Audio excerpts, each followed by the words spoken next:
In previous session, that is in session 1, I have explained what is structure, definition of structures, and initialization, accessing, and types of the structures. Now, today or in this session, now I am explaining arrays of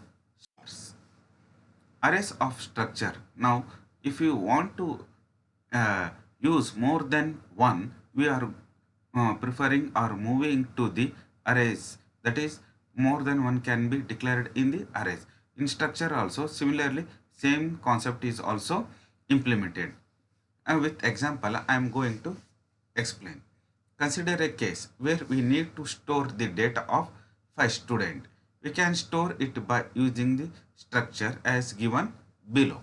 As include is the header file, which is I am including. Struct is the keyword. Student is the name or tag name of the structure, and the data types here I used character, int, float, and the member functions are name, id, and marks. Every structure ends with semicolon, so I am put keyword which is used, and student is uh, the structure name. S1, S2, S3 are the tag name.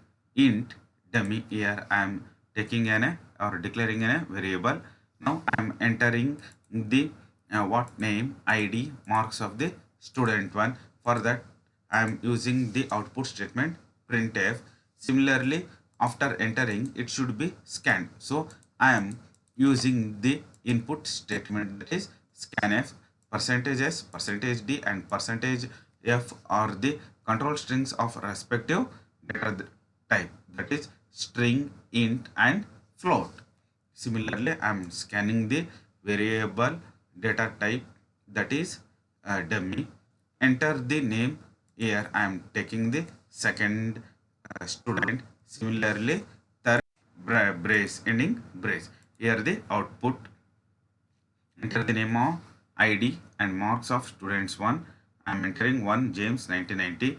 Similarly, for second, enter the student 2 Adams 1990. For 3 Nick 99. Printing the details. Here you can see same thing is here print. Percentage s is the strings, therefore the names have been printed. Percentage d is used for to display the integer values, therefore it is printing 1990. And percentage f is a float value, therefore it comes with the dot with zeros, that is float values. I think you have understood. In the above exam program, we have stored the data of 3 students in the structure. However, the complexity of the program can increase if there are 20 students. In that case, we will have to declare 20 different structure variables and store them one by one. This will always be thought, since we will have to declare a variable every time we add a student. Remembering the name of all the variables is also very tricky task. However, C enables us to declare an array of structure by using which we can avoid declaring the different structure variables. Instead, we can make a collection containing all the structures that stores the information of different entities. Now I will explain self-referential structure. What is this self-referential structure?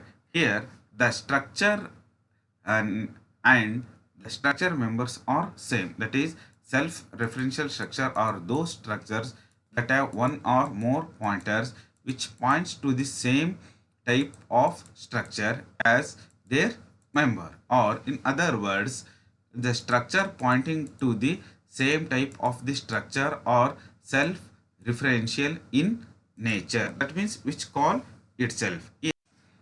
Int data 1, character data 2, struct. See, here struct node, same thing is declared here, that is in data type. This is called as self-referential, that is struct node star link. Star link is nothing but it is an a pointer variable. This point and this point is called as a self-referential structure. That means it will move once again to the struct node, and the structure will ends with the semicolon. That is, this node in this node is a self-referential structure with link as a referring pointers. An important point to consider is that pointer should be initialized properly before accessing, as by default it contains garbage values. Garbage values is nothing but it is an unnecessary values. Types of self-referential structures. Self-referential structures with single link, self-referential structure with multiple links. There are two types. Now I am going to the explain another topic is union. Union is nothing but it is like a structure. A union is a derived data type like structure. So, union can also be treated as a collection of variable under a single name. Here union tag is now. Similarly, we are for structure, we are also using a single name. That means the data members and data types can be say homogeneous or it can be heterogeneous. All these variables may contains data of similar or dissimilar data types. Each variable in the union is called as member or a field. This is called as a member or a field. And character. Data is the tag name of here. Data is the tag name, and here the data is the variable. Now, a variable of data types can store an integer, a floating point numbers, or a string of characters. It means a single variable, that is, same memory location, can be used to store multiple types of data. You can use any built-in or user-defined data types inside the union based or any your requirements. The memory occupied by a union will be large enough to hold the largest member of the union. For example, in the above example, data type will occupy 20 bytes of memory space because this is the maximum space which can be occupied by a character string. This is the main advantage of the union over the structures. Now I'll explain how it can be accessed. To access any member union, we use the access operator, that is dot operator. The member access operator is coded as a period between the union variable's name and union member that wish to access. That is, as we are doing similarly in the structure. You should use the keyword union to define the variables of previously see.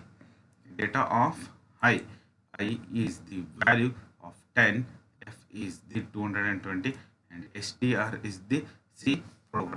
Therefore, this is the values which is presented. I is 19, data F, and the values here I am printing, and at last it is I am using in a string function. Therefore, the string function is here what C program.